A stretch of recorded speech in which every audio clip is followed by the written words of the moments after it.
Hey everybody, let me show you what I got going on here today. I have this.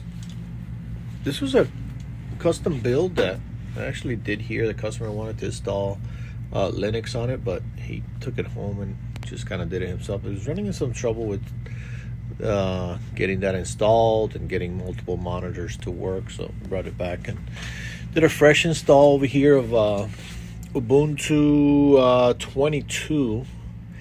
And everything went pretty smooth, and then just testing out multiple screens.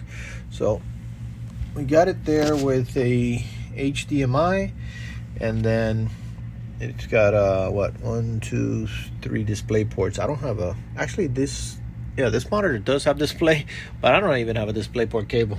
So I got display port to HDMI running.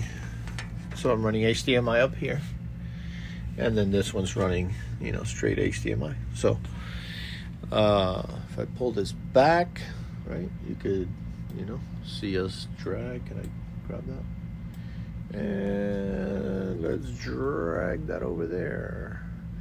And let's drag it back. Usually you're gonna put these side by side, but right.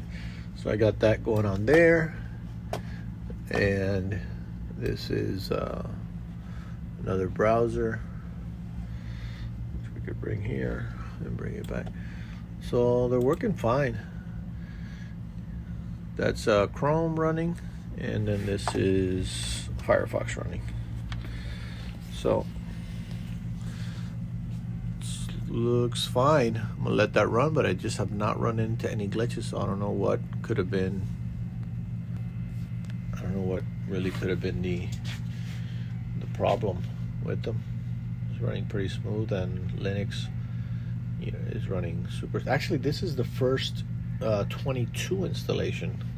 The other installations were Linux 20. What I installed is Ubuntu and the LTS version, long-term support, which is the most stable version. So yeah, looks like we're good to go. That's what's going on right here right now at PC 911.